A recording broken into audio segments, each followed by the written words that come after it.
আমাদের জন্মাষ্টমী উৎসব আমাদের পালন করতেই হবে, না করলে আমাদের অপরাধ লাগবে। কিরকম উৎসব? পুষ্প, পত্র, ফল, আপনার যতটুকু সামর্থ্য, যা যা যে যেভাবে করতে, কেউ 56 ভোগও দিতে পারে, কোনো অসুবিধা নেই, করুন। আপনি উপবাস করে যদি আপনি প্রভুর চিন্তন থেকে আপনার আহারের চিন্তার দিকে যদি যায় আপনার বৃত্তি, তাহলে কিন্তু এখানে আপনার ব্রত, এই জন্য আমাদের গুরুজি বলেন যে শ্রী হরি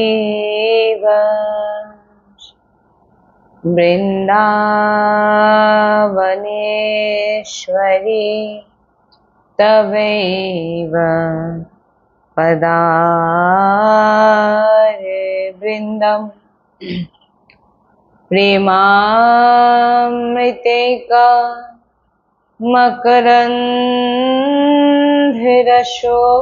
মকরন্ধ্রশোভপূর্ণম ঋতর্পিতম মধুপতে স্মরতাপমোগ্রম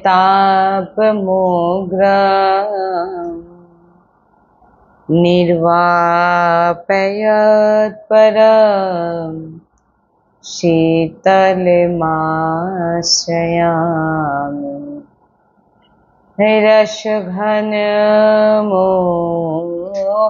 রসঘনমোহনমূর্তিম বিচিত্রকেলিমহোৎসোল্লাসিতম রাধাচরণা বিলোড়িতা রুচিরাশিখণ্ডম হরিম বন্দে। শ্রী রাধা বল্লভ লাল की जय। परम सच्चिदानंद घन आनंद समुद्र परात्पत प्रेम रस प्रवाही শ্রীমদ শ্রী বৃন্দাবন ধামের সমস্ত খগ মৃগ পশু পাখি তরুলতা শ্রীরজ রানী জু শ্রী যমুনা রস রানী জু সমস্ত ব্রজবাসী পরিকর সমস্ত প্রেমী মহাভাগবত রসিকজন সমস্ত সহচরী বৃন্দ আর প্রাণ আধার শ্রীযুগল সরকার অপার কৃপা রসের বর্ষা করছেন, আর আমরা সেই অহেতুকী কৃপা প্রেম রসে ডুবছি, এমন প্রত্যেক সেকেন্ডে আমাদের বিচার হওয়া উচিত। শ্রী রাধা বল্লভ লাল की जय। सद्गुरुदेव भगवान की जय। वृंदावन बरसाना धाम की जय। महाप्रभु श्री हरिवंश चंद्र जी महाराज की जय। श्री यमुना रस रानी की जय। समस्त सहचरी वृंद की जय। जय जय श्री राधे श्याम। जय जय श्री राधे श्याम।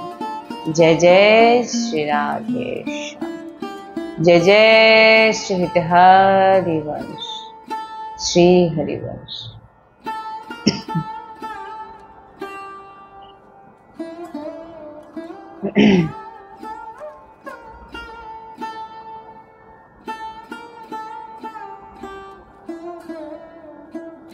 ভগবত প্রাপ্তির জন্য আমাদের কি কি করা উচিত?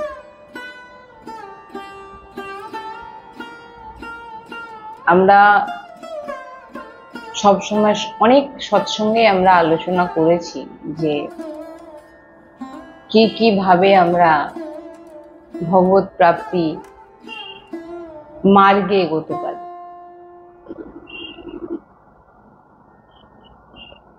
অনেক নিয়ম, অনেক পদ্ধতি, ব্রত, অনেক কিছুই আছে। এগুলো আমরা আগে অনেক সৎসঙ্গে শ্রবণ করেছি।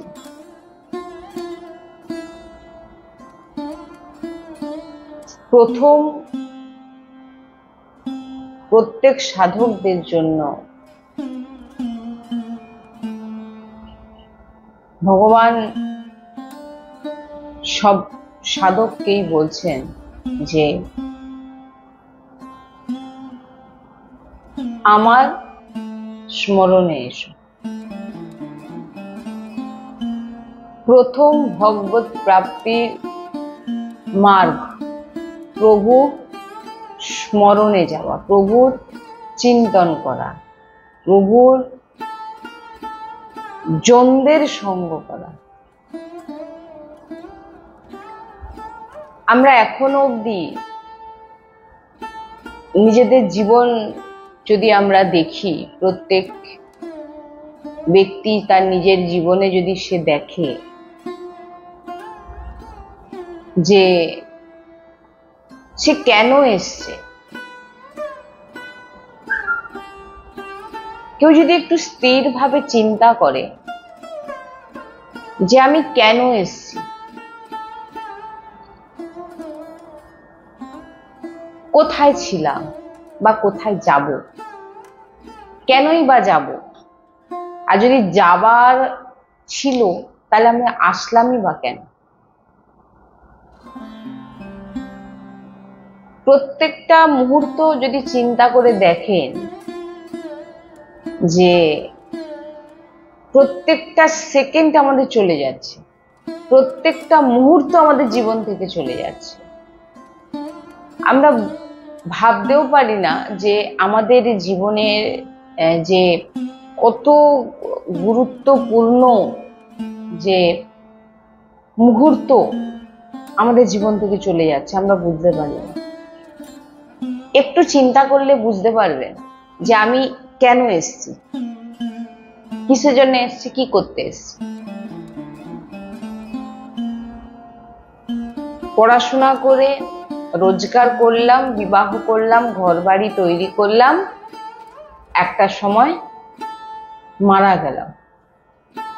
মারা যাওয়ার পর না আমাদের আধার কার্ড থাকবে, না ভোটার কার্ড থাকবে, না রেশন কার্ড থাকবে, না আপনার তো সব পরিচয় এমনিতেও চলে গেল, এবং আপনি যাদের মধ্যে থাকতেন তারাও কিছুদিন পর আপনাকে ভুলে গেল। কিছুদিন আপনার ছবিকে দেখলো, এরপরে আপনার ছবি হয়ে যাবে তাদের কাছে বোরিং। মানে সেই ছবির প্রতিও তাদের পরে পরে কি হবে, ওই ছবি যদি ঘরে রেখে থাকেন, পরের জেনারেশন বলবে ঘরের একটা পুরনো ছবিকে মানে পুরো নিশ্চিহ্ন। এরকম কেন করেছেন প্রভু? ভিতরে যখন ভাবনা আসছে যে আমরা তাহলে কিসের জন্য এসছি, শুধু কি এতটুকুর জন্যে, এতটুকু পরিচয়। ভাবুন, যে ব্যক্তি চলে যায়, আপনি চাইলেও সে ব্যক্তিকে কোনো দিন দেখতে পাবেন, ফিরে তো আসবে না ওই রূপে। এই যে বসে আছি, যখন এই ঢাঁচা থেকে প্রাণ চলে যাবে, এই ঢাঁচাকে কিন্তু আপনি দ্বিতীয়বার দেখতে পাবেন না, আর দ্বিতীয় কোথাও পাবেন না, কোনো দিন পাবেন না। আত্মা আবার জন্ম নেবে, আবার অনেক কিছু করতে পারে প্রত্যেকেরই, সেটা না, সে আবার কোন জনিতে যাবে সেটা কেউ জানে না। কিন্তু যে ঢাঁচা এখন আমি বিরাজমান, এখন এই যে দেহটা আছে, একে কিন্তু আর কেউ কোনোদিন দেখতে পাবে না। একটু চিন্তা করার বিষয় যে কেউ জানতে পারবে না। মানে একজনও কেউ যদি মনে করে যে কোনো উপায় আমি তাকে ফিরে আনি বা এর ডুপ্লিকেট একটা, কোথাও পাবেন না, কোথাও পাবেন না, পুরো নিশ্চিহ্ন হয়ে যাবে। এবারে প্রশ্ন আসছে, তাহলে আমি এসছি কেন? তাহলে আমি এসছি কেন যদি আমি এইরকম আমাকে পুরো নাম নিয়েও জন্মাই না, আর যখন মরে যাব তখন বডি হয়ে যায়, কোনো দিকে আমার কোনো চিহ্ন থাকবে না।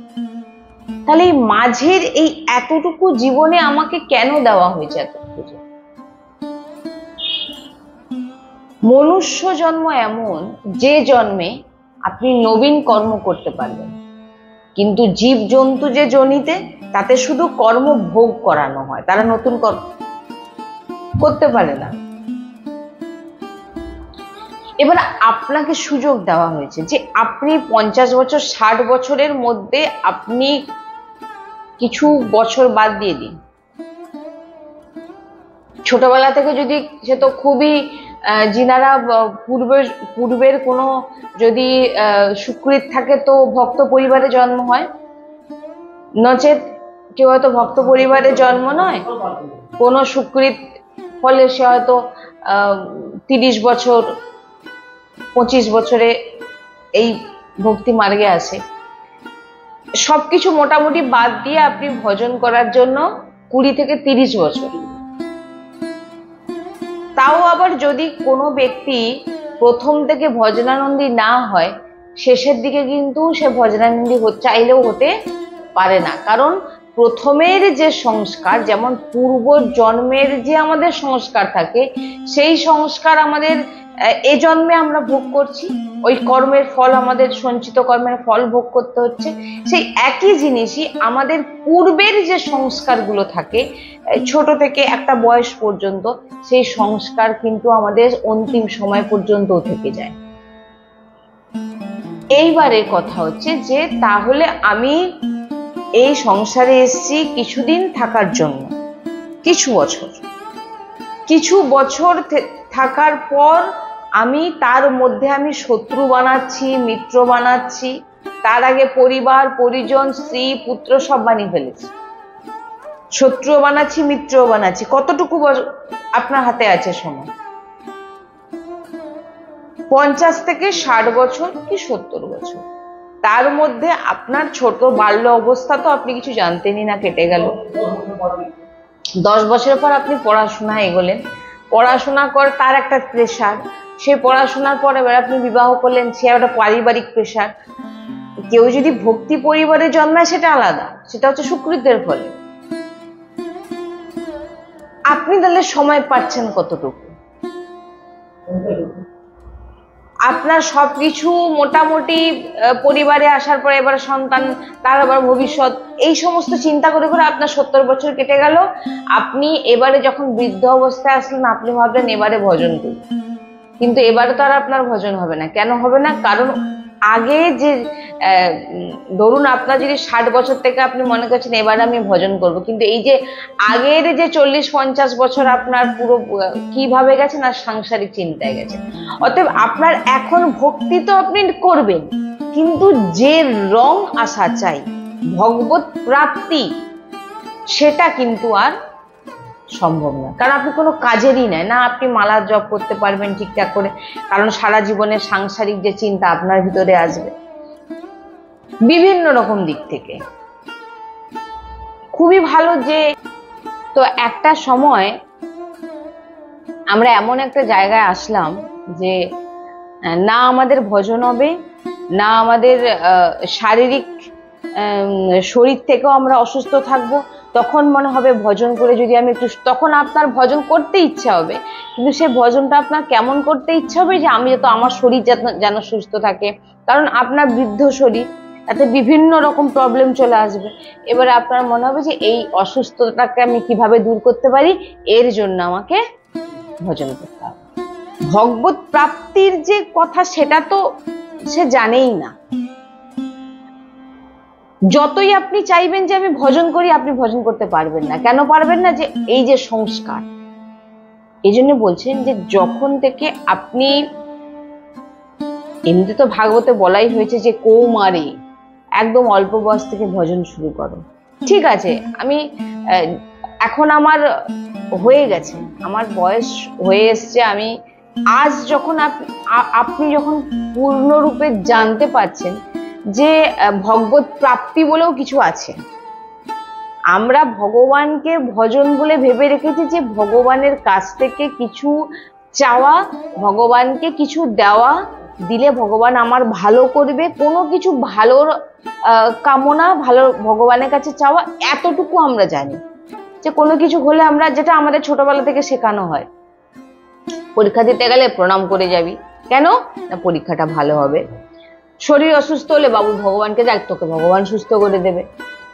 মোটামুটি আমাদেরকে ছোট থেকে যে সংস্কারটা ঢোকানো হয়েছে ভিতরে, সেটা ঢোকানো হয়েছে কি, যে তোমার কোনো অসুবিধা পড়লে তুমি ভগবানের আশ্রয়, মানে ভগবানকে ডাকো। এটা আমাদেরকে কখনো বলা হয়নি যে ভগবানকে আমরা ডাকবো কিসের জন্য, ভগবানকে প্রাপ্তির জন্য, নাকি ভগবানের কাছ থেকে কিছু পাওয়ার জন্য কিছু আমাদের দেবে। আমরা তো সেটা জানিই না। যদি আপনি যদি এখন দেখেন যে সব হাত জোড়ো করে বসেছে প্রভুর কাছে প্রার্থনা করছে, আমার এটা হয়ে যাক, আমার ওটা হয়ে যাক, কিন্তু প্রভুর কাছে কখনো কি কেউ প্রার্থনা করেছে যে প্রভু আমি তোমাকে পেতে চাই? সেটা তো শুধু সৎসঙ্গী সাধু সন্তের কৃপা এবং ভগবত কৃপা সেই পারে, তার ভিতরে এই ভাবনাটা আসে যে আমি ভগবানকে পেতে চাই। নাহলে আমাদের ভিতরের যে সংস্কারটাই তো এরকম ভাবে মানে ভরা হয়েছে যে ভগবানের কাছ থেকে কিছু। প্রত্যেক দিন ভগবানের কাছে বাচ্চাকে নিয়ে যান, প্রণাম করান, কি বলে, যে ভগবান আমাকে সুস্থ রাখুন, এটা বলে না, আমার পরিবারকে, আমাদের ছোটবেলাও আমাদেরকে এরকম প্রণাম করে ভগবানকে বলো আমি যাতে পড়াশোনায় ভালো হই, পরিবারের সবাই যেন ভালো থাকে, এটা আমরা ভগবানের কাছে। কিন্তু যখন আমরা সাধু সন্তের চরণে আসলাম, তিনাদের বাণী শ্রবণ করলাম, শ্রবণ করার পর জানতে পারলাম যে বাচ্চাকে নিয়ে গিয়ে 2 হাত জোড়ো করে প্রভুর কাছে এতটুকু প্রার্থনা করো, হে প্রভু আমি তোমার। বাদ বাকি পড়াশোনা, পরিবারকে ভালো রাখা, এগুলো সেটা প্রভুই বুঝবেন, এক। আর দ্বিতীয় হচ্ছে আপনার, যেটা আমরা পড়াশোনার দিক থেকেও বলি, পড়াশোনা বলুন যা কিছু বলুন, এগুলো আমাদের পূর্বের যে কর্ম অনুযায়ী আমরা সবকিছু পেয়ে থাকি। কেউ ব্রিলিয়ান্ট হয়, কেউ খুব খারাপ বুদ্ধি হয়, এগুলো সব কর্ম অনুযায়ী, যে যা কর্ম অনুযায়ী হয়ে থাকে। তাহলে আমাদের সংস্কারটাই ভরা হয়েছে এইরকম যে প্রভুর কাছে, প্রভুকে না চেয়ে, এটা তো কেউ জানেই না যে প্রভুকেও কি চাইতে হয়। কথাটা খুব গভীরভাবে বোঝার বিষয়। প্রভুকেও যে চাইতে হয়, প্রভু আমি তোমাকে চাই, এই কথাটাই কেউ জানে না। তাহলে সে ভগবত প্রাপ্তি বুঝবে কি করে? সে ব্যক্তি জানে না যে আমি এসছি কটা দিনের জন্য, কিছু বছর, কিছু নিজের সম্পত্তি যদি নিজের নামে হয়, আপনার কত বছর সম্পত্তি? 20 থেকে 30 বছর, 40 বছর আপনার নামে সম্পত্তি থাকবে, ওটা আবার অন্য লোকের নামে ট্রান্সফার হয়ে যাবে। সেই 30-40 বছর আপনি নিজেকে ভাবলেন আমি এই সম্পত্তির মালিক।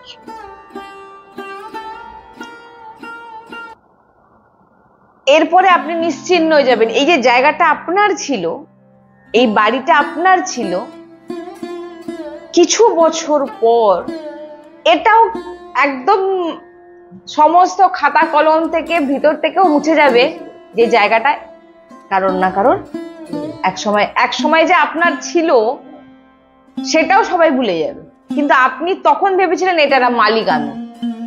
বুঝতে পারছেন কথাটা? একটা সময় এমন আসবে যে ওই সম্পত্তির অনেক মালিক হয়ে গেছে, আপনিও একটা সময় ওই সম্পত্তির মালিক ছিলেন, আজকে আপনার কোনো চিহ্ন নেই। আপনি এবারে চিন্তা করুন আমি তাহলে কি কাজ করছি এখানে, তাহলে আমি কেন এসেছি? এই সব কিছুর মধ্যেই একটাই প্রশ্ন, আমি কেন এসেছি আর যাব কোথায়? আপনাকে শুধু পাঠানো হয়েছে এখানে নবীন, আপনার তো অনেক কর্ম তো আমাদের সব সঞ্চিত থাকে না, সঞ্চিত কর্মফল নিয়ে আমরা জন্মেছি। এবারে নবীন কর্ম করুন। কি নবীন কর্ম? কারণ ফসল, ধানের আগে অনেক ফসল করেছেন, ধান জমা হয়ে আছে গোলাতে, এইবারে নতুন চাষ করছেন, ভগবানের স্মরণের চাষ, ভগবানের নামের চাষ, যেটা আপনার ফল হচ্ছে আপনার ভগবানের চরণ প্রাপ্তি করাবে। সেটা আপনার তৎক্ষণাৎ, হয়তো আপনি ভাবছেন আমি ভজন করছি, আমি কেন, আমার মন ব্যাকুল, আমি ভগবান আমাকে কিছু দিচ্ছে না, যেটা আমি একটুক্ষণ আগে আলোচনা করলাম। এটা আপনার পূর্বের যে কর্ম অনুযায়ী আপনাকে ভোগ করতে হচ্ছে, কিন্তু এই যে এখন যে চাষটা করেছেন এর যে ফসলটা হবে সেটা আপনাকে ভগবত প্রাপ্তি করাবে। বা আপনি এই যে ভজন করছেন এর জন্য আপনাকে হয়তো, যদি আপনার আবার জন্ম হয় যে কোনো কারণে, সেটা কিন্তু ভক্ত পরিবারেই জন্ম। কোনো সাধু সন্তের কোনো ভক্ত পরিবারে বা কোনো ভক্ত পরিবারের জন্মে সে সাধু সন্ত হবে, এইরকম বিভিন্ন রকম ভাবে আমাদের চিন্তা করি। মাঝে মাঝে যখন সাধু সন্তের বাণী শুনি, চিন্তা করি যে মানুষ আসল যে ভক্তি, আসল যে ভজন কি, সেটা আজকে আমরা গুরু চরণাশ্রয় হওয়ার পর জানতে পেরেছি। আসছে জন্মাষ্টমী, জন্মাষ্টমীতে বিভিন্ন রকম ভাবনা প্রভুর উদ্দেশ্যেই করছে, প্রভুর জন্যই করছে। গুরুজি বলেন যে সামান্য না একদিন না খেয়ে তুমি ভগবত প্রাপ্তি করে নেবে। ব্রতের মাহাত্ম্য আমাদের সেরকম একটা রাখা হয় না, এই কারণেই রাখা হয় না, যদি আপনি ব্রত করতে করতে আপনার ভিতরে যদি কোনো খিদের ভাবনা এসে যায়, আহারের চিন্তন এসে যায়, তাহলে কিন্তু ব্রত আর আপনার হলো না। মানে কি, আমি ব্রত করেছি, খুব খিদে পাচ্ছে। ব্রত মানে, উপবাস মানে হচ্ছে প্রভুর কাছে নিয়ে যাওয়া নিজেকে, প্রভুর সঙ্গ করা, প্রভুর সঙ্গে, যে আজকে আমি উপোস আছি প্রভুর জন্য, ভগবানের জন্য। আর সেখানে যদি আপনার চলে আসে যে 12টা অবধি ব্রত থাকবো, তারপরে আমি বিভিন্ন রকমের যে আমাদের বিভিন্ন রকম যে প্রকাণ্ড তৈরি হবে, সেগুলো পেট ভরে পেলাম, আমার ব্রত কমপ্লিট। বলছে এরকম ব্রতের মাহাত্ম্য আমাদের কাছে গুরুজি বলেন যে এরকম ব্রতের আমাদের কোনো, আমরা তো আনন্দ করি, কি আনন্দ না, আপনাকে আপনার ইষ্টের উৎসব, জন্ম উৎসব পালন করতে হবে, না করলে অপরাধ লাগবে। কিন্তু কিভাবে করবেন?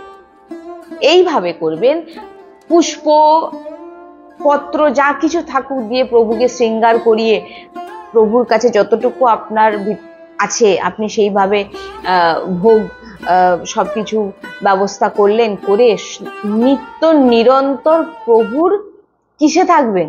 চিন্তনে থাকবেন। শুধু জন্মাষ্টমী বলে নয়, জন্মাষ্টমীর দিন আপনি পদ গায়ন করুন, নাম সংকীর্তন করুন। নাহলে আপনি নাম সংকীর্তন করতে বসেও আপনি ভাবছেন যে কখন 12টা বাজবে, আমি ভোগটা দেখিয়ে প্রসাদ পাবো। মানে আপনার পেট ভরার চিন্তা যদি থেকে যায়, এখানে বোঝার বিষয় আছে, এখানে সবকিছুই খেলা হচ্ছে চিন্তা। আপনি কি চিন্তা করছেন, আপনি ব্রত করে আপনার ভিতরে কি ভাবনা আসছে, এটা সবকিছু, এটাই বিষয়। আপনি ব্রত করে যদি সারাক্ষণ চিন্তা করেন আমার শরীর দুর্বল হয়ে যাবে, আমি এখনো খেতে পারিনি, কখন 12টা বাজবে, কখন খাবো, আপনি কীর্তনে বসে আপনার মন লাগবে না, আপনার ব্রত সফল হবে? আমি কাউকে করতে যে না বলছি না, এটা আমি বলছি না। গুরুজি বলেন যে আমাদের কাছে ব্রতের মাহাত্ম্য নেই কেন? বৃন্দাবনের রসিক সন্তজনের শ্রীমুখে শুনেছি, এবং আমার গুরুজি বাণী আমি যেটা আমরা পালন করি সেটাই আমরা বলি, যে ব্রত করে যদি আপনার আহারের চিন্তা হয়, ব্রত করে প্রভুর চিন্তার জন্যই তো আপনি ব্রতটা করেছেন, সেটা যদি আহারের চিন্তা হয়, কি খাবো, কখন 12টা বাজবে, কখন সময়টা হবে, কখন ভোগ বেরিয়ে আসলে আমরা, এই যে চিন্তাটাই হচ্ছে খেলা, এটাই হয়ে গেল আপনার। আপনি ব্রত করেও যদি এই চিন্তা করে আপনার যদি তখনই মৃত্যু হয়ে যায়, আপনার কিন্তু ভগবত প্রাপ্তি হবে না। তাহলে এখানে খেলাটা কিসের? ভগবান কি দেখবেন আপনার? শুধু চিন্তন। এই জন্য আমি বললাম না যে আপনার জন্মাষ্টমী ব্রত আমাদের, জন্মাষ্টমী উৎসব আমাদের পালন করতেই হবে, না করলে আমাদের অপরাধ লাগবে। কিরকম উৎসব? পুষ্প পত্র ফল, আপনার যতটুকু সামর্থ্য, যা যা যে যেভাবে করতে, কেউ 56 ভোগও দিতে পারে, কোনো অসুবিধা নেই, করুন। নাম সংকীর্তন করুন, পদ গায়ন করুন, ভক্তদের সেবা করান, ভক্তদের সেবা করুন, এবং নাম জপ করুন, নাম চিন্তন করুন, আর প্রভুর উচ্ছিষ্ট প্রসাদ পান। আপনি উপবাস করে যদি আপনি প্রভুর চিন্তন থেকে আপনার আহারের চিন্তার দিকে যদি যায় আপনার বৃত্তি, তাহলে কিন্তু এখানে আপনার ব্রত এই জন্য আমাদের গুরুজি বলেন যে যদি ব্রত করে যদি আপনার আহারের চিন্তা আছে, আজ একাদশী করেছি বা আজকে আমি বিভিন্ন রকমের অনেক ব্রত আছে আমরা করলাম, করার পর ব্রত করতে করতেই চিন্তা করছি যে জল ঢেলে এসে বা একাদশীর অমুক তে আমি এই প্রসাদ পাবো, আমাকে এই আগের দিন থেকে তৈরি হয়ে যাচ্ছে। সারাদিন আপনার বৃত্তি কিন্তু সেই আহারের দিকেই আপনার রইল। তাহলে কিন্তু আপনার চিন্তন যদি মেনটা কি, রাধা অষ্টমী বলুন, জন্মাষ্টমী বলুন, আপনার এটার উদ্দেশ্য হচ্ছে প্রভু প্রেম প্রাপ্তি, প্রভুর প্রেম প্রাপ্তি, প্রভুর চিন্তনকে আরো গভীরে নিয়ে যাওয়া। সেই চিন্তন যদি প্রভুর দিকে না গিয়ে যদি পদার্থের দিকে যায়, ভোগবস্তুর দিকে যায়, তাহলে আপনি নিজে থেকেই বিচার করে বলুন আপনার যে ব্রতটা কতটা আপনি কি করলেন। এই জন্য আমাদের রসময় বৃন্দাবনের যে উপাসনায় আমাদের ব্রতে সেরকম করা হয় না, মাহাত্ম্য নেই। কারণ যদি আপনার চিন্তন যদি সেই প্রভুর চরণে না থাকলো, যদি আহারের দিকেই থাকলো, ভোগের দিকে থাকলো, প্রসাদের দিকে থাকলো, তাহলে তো আপনার সময়ই নষ্ট হয়ে গেছে। যেমন আমরা এত সময় আলোচনা করলাম যে 40 থেকে 50 বছর, 60 বছর, 70 বছর এইটুকু সময় আমাদের দেওয়া হয়েছে। জন্ম মৃত্যু, আমাদের যে জীবনকে একটা ডায়েরি বলা হয়েছে, যে ডায়েরির প্রথম জন্ম ডেট এগুলো লেখা থাকে, আর মৃত্যুর সময় ডেট, কোন স্থান সব লেখা থাকে। আর মাঝখানের যে পেজ সেটা কিন্তু আপনাকেই লিখতে হবে। আপনি কি কর্ম করছেন সেটা লেখা হবে, আর সেই অনুযায়ী আপনার আবার বিচার হবে। এবার আপনি 20-30 বছর, 40 বছরে কেউ যদি কৌমারে ছোট থেকে সে যদি নাম জপ শুরু করে, তাহলে সে যখন 50-60 বছরের পর তাকে আর ভজন করতে হয়, মানে 30-40 বছর পর তাকে আর ভজন করতে হচ্ছে না, তাকে কিন্তু ভজন প্রভু তার রোম রোমে বিরাজমান হয়ে যায়। আর কেউ যদি 40-50 বছর সাংসারিক চিন্তায় থাকে, তাহলে তার রোম রোমেও কিন্তু সেই সাংসারিক চিন্তা, আপনি যত ব্রত করুন আপনার সাংসারিক চিন্তা আসবে, আপনি যত 56 ভোগ দিন, সোনা চূড়া পরান, আপনি যা কিছু দিন, ভগবত প্রাপ্তি কিন্তু এতে কিন্তু হবে না। ভগবত প্রাপ্তির জন্যে আপনি এখানে এসেছেন, আপনাকে মনুষ্য জন্ম দেওয়া হয়েছে ভগবত প্রাপ্তির জন্যে। আপনি কি করছেন সারাদিন, আপনি সারা জীবন কি করেছেন, আপনি এই মুহূর্তে কি করছেন, সব দেখা হচ্ছে।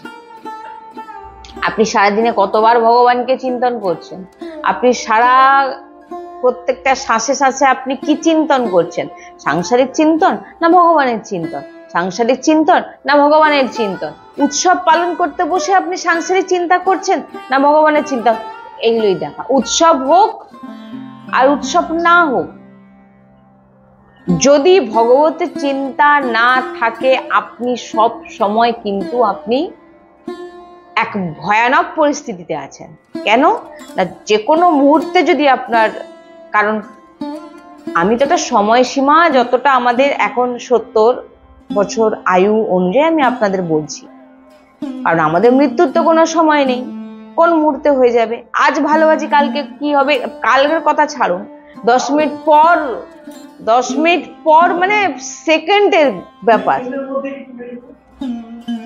তাহলে ভাবুন, যদি আপনার ব্রত করে আছেন, আপনার চিন্তা, আপনি চিন্তা করছেন সংসারিক, ভগবত প্রাপ্তির মার্গের কথা তো ছাড়ুন, এ তো অনেকে জানেই না ভগবত প্রাপ্তি কি, বা ভগবানকে প্রাপ্তি কি, বা ভগবানের কাছে চাওয়া কি, ছাড়ুন। আপনি ব্রত করে ভগবানের চিন্তা করলেন না, আপনি ব্রত করে প্রভুর নাম জপ করলেন না, আপনি সংসারে চিন্তা করছেন, আপনি ব্রত করেও আপনি ভয়ানক পরিস্থিতিতে আছেন। যদি আপনার এখনই মৃত্যু হয়ে যায়, আপনার গতি কি হবে, আপনি যেরকম চিন্তা করছেন তেমন গতি আপনি প্রাপ্ত হয়ে যাবেন।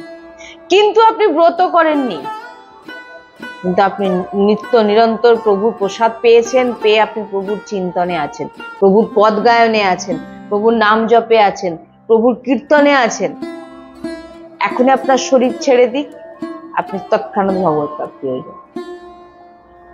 তাহলে আমরা এখানে কি বুঝতে পারছি, যে সব কিছু প্রভু চিন্তনের সঙ্গে, এটাই হচ্ছে সবকিছু। এটাই সবকিছু। আমরা এতদিন যেটা পেয়েছি, এবং আমি তো মানে সব সময় সৎসঙ্গে বলে থাকি যে নিজের চিন্তনটাকে পরিবর্তন করার চেষ্টা করুন, নিজের ভিতরের যে চিন্তাকে দেখার চেষ্টা করুন।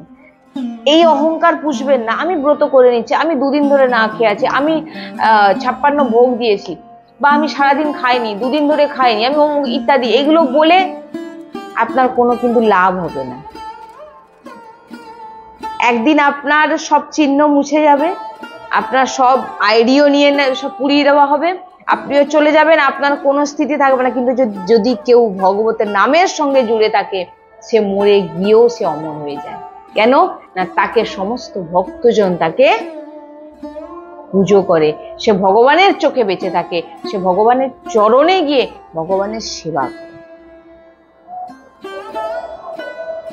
আজকে আমরা যেটা জানতে পারলাম যে আমাদের জীবনের ভগবত প্রাপ্তি, এই যে কথাটা ভগবান স্বয়ং বলছেন, আমার স্মরণ করো, আমার চিন্তন করো, আমাকে সবকিছু অর্পিত করো। আমাকে সবকিছু অর্পিত করো মানে কি শুধু ভোগ, এক থালা খাবার নিয়ে এসে ভগবানের সামনে রেখে দিলাম, এটা অর্পিত না। তুমি যা যা করছো, প্রভুকে আমরা পাপ কর্ম অর্পিত করতে পারি না। আর যারা ভগবানের আশ্রিত হয় তারা পাপ কর্ম করতেও পারে না। যে সারাদিন সে সে কোদাল মাটি কাটুক, আর কেউ যে যেরকম ভাবে যেভাবে রোজগার করুক না কেন, সে তার সারাদিনের পর রাত, সে যখন সন্ধ্যাবেলা ঘরে ফিরলো, প্রভুর চরণে অর্পিত। প্রভু, আমি সারাদিন আমি কার জন্য রোজগার করছি? আমার প্রভুর জন্য। আমি যা কিছু, এই পরিবার কার? আমার প্রভুর। আমি কার সেবা করছি? প্রভুর। স্ত্রীর ভিতরে আমার প্রভুর, স্বামীর ভিতরে আমার প্রভু, আমার সন্তানের ভিতরে আমার প্রভু, আমার পুরো পরিবারের ভিতরে আমার প্রভু, পুরো সৃষ্টি আমার প্রভু। যে এটা ভেবে নিয়েছে, তার নিত্য নিরন্তর ভজন হচ্ছে, সেটাই ভজন করে আছে। কি বলছি? তাহলে এবারে এই সময়ের মধ্যে যদি আপনার প্রাণ চলে যায়, আপনি কোথায় যাবেন? আপনার যদি পূর্ণরূপে আপনি সারাক্ষণ যা প্রভুকে, প্রভু যা করছি আপনার জন্য, আমরা যদি বলি না যে ঘড়ি দেখে দেখে অভ্যাস করুন, 10 মিনিট ছাড়া ছাড়া দেখুন যে আমার প্রভু চিন্তা হচ্ছে নাকি, ভগবানের চিন্তা ভিতরে আসছে নাকি। জন্মাষ্টমী এমন ভাবে পালন করুন, প্রভুর জন্য আপনি যেভাবে শৃঙ্গার করান, বস্ত্র পরান, যা মন চাই করুন, কিন্তু একটাই অনুরোধ, এইভাবে জন্মাষ্টমী পালন করুন যে আপনার চিন্তন যেন প্রভুর দিকেই থাকে, নাকি পেটের দিকে। আমি প্রভুর জন্য বস্ত্র তৈরি করছি, এটাও ভজন। আপনি প্রভুর জন্য ভোগ রান্না করছেন, এটাও ভজন। আপনি প্রভুর জন্য আরতি, প্রভুকে আরতি করছেন, এটাও ভজন। আপনি প্রভুর পদ জ্ঞান করছেন, এটাও ভজন। আপনি প্রভুর কীর্তন করছেন, এটাও ভজন। আপনি প্রভুর সৎসঙ্গ শুনছেন, এটাও ভজন। আপনি প্রভুর সৎসঙ্গ বলছেন, এটাও ভজন। কিন্তু তার মধ্যে যদি চিন্তন না থাকে, আপনি সৎসঙ্গ শুনছেন, আপনি নেই এখানে, আপনি চিন্তা করছেন আমার ঘরে তালা লাগিয়ে দিয়ে এসেছি, এটা ভজন তাহলে হলো না, আপনি থেকেও নেই। বুঝতে পারছেন তো? যে জন্মাষ্টমী যদি পালন করতে হয়, প্রভুর যে জন্ম চরিত্র শ্রবণ করুন, শ্রবণ করান, প্রভুকে শ্রবণ করান। আমি তো একবার বলেছিলাম যে আমি সৎসঙ্গ শ্রবণ করাই আমার সামনে বিরাজমান রাধা বল্লভজিকে, শ্রী হরিবংশ মহাপ্রভুকে, আর সদ্গুরুদেব ভগবানকে, তিনাদের চরণে বসে তিনাদের কৃপায় প্রভু রাধারানীর প্রিয়া প্রিয়তমের আলোচনা, আমরা সৎসঙ্গ তিনাদেরকেই প্রথমে আমি শোনাই। প্রভুকে শোনান, প্রভুর জন্মলীলা প্রভুকে শোনান, ওই দিন শ্রবণ করুন, করান। জন্মাষ্টমীর দিন খুব শৃঙ্গার করান প্রভুর, খুব পত্রাবলী দিয়ে সাজান, ভোগ 56 ভোগ করুন, ভোগ সমস্ত ভক্তদের কে দিন, নিজেও পান, সুন্দরভাবে থাকুন। কিন্তু একটা জিনিস কি, যে তার মধ্যে আপনাকে একটা জিনিস লক্ষ্য রাখতে হবে, যে আপনার চিন্তন সারা দিন কোথায় আছে, এইটুকু শুধু লক্ষ্য রাখবে। যে এদিক ওদিক যাচ্ছে, ভোগ রান্না করতে করতে যদি আপনার ভাবনা চিন্তা অন্যদিকে যায়, হয়ে গেল। ভাবুন আপনি অন্য একটা সাংসারিক চিন্তা করছেন, আপনি ভোগ রান্না করছেন, সাংসারিক চিন্তা করছেন, আপনার দেহ চলে, মানে আপনি আপনার হ্যাঁ, ধামের মহিমা আলাদা। যখন আপনি ধামে যাচ্ছেন, কোনো ধামে যদি আপনার প্রাণ যায়, তার মহিমা আলাদা। সেখানে আপনাকে ভজন করতে হয় না, কারণ সে ধামের মহিমা আছে। যখন আপনি নিজের বাড়িতেই ভোগ রান্না করছেন, ভোগ রান্না করতে করতে আপনি প্রভুকে অর্পিত করবেন, ভোগ নিবেদন করবেন, ভোগ বানাচ্ছেন, এবং আপনার বানাতে বানাতে আপনার চিন্তন হয়ে গেল সাংসারিক। কি করবেন, কাকে টাকা দেবেন, সে আমাকে এই খারাপ কথা বললো, ওকে ছাড়বো না, ইত্যাদি এসব চিন্তা করতে করতে আপনি ভোগ বানাচ্ছেন। এবার ভোগ বানাতে বানাতে আপনার হয়তো দেহটা হট করে আপনার প্রাণ চলে গেল। এখানে কিন্তু আপনার কিন্তু ভগবত প্রাপ্তি হবে না। কিন্তু আপনি ভগবানের রান্না করছিলেন, ভগবানের জন্য করছিলেন, কিন্তু আপনার চিন্তনটা কিন্তু সাংসারিক, যার জন্য আপনার দুর্গতি। এই জন্য বলছেন ধামের মহিমা আলাদা। ধামে তো আপনাকে ভজনও করতে হবে না, আপনি সাংসারিক চিন্তা করুন, যা করুন, ধামবাস, ধামে আপনার ভিতরে যা চিন্তা আসুক, আপনার মৃত্যু ধামে যদি হয়ে যায় আপনার, কারণ আপনি রাধারানীর মহল, ধামের মহিমা আলাদা। কিন্তু যখন আপনি বাইরে আছেন, এবার অনেকে এটাও বলে না যে আমি ঘর ছেড়ে আমি বৃন্দাবনে চলে যেতে চাই। গুরুজি এখানেও বলে যে তুমি বৃন্দাবনে থেকেও যদি তুমি সংসারে, বৃন্দাবনে আছেন, চিন্তা করছেন কলকাতার ঘরের কথা, তাহলে আপনি তো বৃন্দাবনে নেই। কিন্তু আপনি যেহেতু বৃন্দাবন বাস, আপনার যদি প্রাণ যায়, আপনার কিন্তু ভগবানের চরণে আপনার স্থান হবে। কিন্তু আপনার চিন্তন, এই যে চিন্তন, কিন্তু বৃন্দাবনে আবার হয়তো আপনাকে জন্ম হতে হবে, কারণ আপনার চিন্তনটা কিন্তু সে কুকুর ছাগল বিড়াল হলেও কিন্তু সেখানে, যেহেতু আপনার চিন্তনটা হবে ওখানে, আপনি বাইরে কোথাও যাবেন না, ওইখানে আপনার আবার জন্ম হয়ে যাবে। এর অনেক গভীর বিষয় আছে, এগুলো আমরা অনেক আবার আলোচনাও করেছি, যে বৃন্দাবনে কুকুর ছাগল বিড়াল বিভিন্ন রকম, এগুলো আমরা আগেও আলোচনা করেছি, এই বিষয়ে যাব না। তো যাই হোক, আমরা জন্মাষ্টমী এইভাবে পালন করব। আমাদের সবসময় ভিতরে চেষ্টা রাখা উচিত যে আমাদের সময় সীমা, আমাদের সময় খুব অল্প হাতে, সেই সময়ের মধ্যে আমাকে আমার কাজ করে নিতে হবে। কি কাজ? আপনাকে কিছু করতে হবে না, আপনাকে শুধু ভগবানের সঙ্গে জুড়ে থাকতে হবে, এতটুকু। আর কিছু না করতে পারেন চলবে না, ভজন করছেন না, ভোগ করছেন না, দান করতে পারছেন না, আপনি সেবা করতে পারছেন, কিছু করতে পারছেন না, কিছু করার দরকার, কিন্তু আপনার চিন্তন, আপনার নাম, এটা যেন সবসময় আপনার নিরন্তর চলতে থাকে। তাহলে দেখুন, সেবার মহিমা আলাদা আছে, দানের মহিমা আছে, বিভিন্ন জিনিসের মহিমা আছে। কিন্তু যারা এগুলো পারছে না করতে, তাদের জন্য বলা হয়েছে যে শুধু প্রভুর নামের স্মরণ, প্রভুর চিন্তন, প্রভুর সঙ্গে জুড়ে থাকা। ভগবান যদি অর্জুনকে বলতে পারে, অর্জুন যুদ্ধ করছো, তুমি যুদ্ধ করতে করতে আমার চিন্তা করো, তাহলে আমরাও তো যুদ্ধ করছি। কি যুদ্ধ? না সংসারের থেকে যুদ্ধ করছি, যুদ্ধ করতে করতে প্রভুর নাম নিচ্ছি, নিশ্চিত ভগবত। তাই আমাদের সবসময় এতটুকু আমার নিবেদন যে সবসময় নিজের ভিতরে দৃষ্টি রাখা, নাকি বাইরে দেখানো। বাইরে কোনো কিছু দেখানোর দরকারও নেই, আর দেখারও দরকার নেই কে কি করছে না করছে। যেটা আমরা গুরুজির কাছে পেয়েছি এবং আমি নিজেও করার চেষ্টা করি, যে বাইরে আমি দেখি না কে কি করছে, কারো দোষ দৃষ্টি না দেখে নিজের ভিতরে দৃষ্টি দাও, নিজের দিকে দেখো, নিজের অন্তরের ভিতরে ঝুঁকে দেখো যে তুমি কতটা ভগবানের হয়ে আছো, না কতটা সংসারের হয়ে আছো।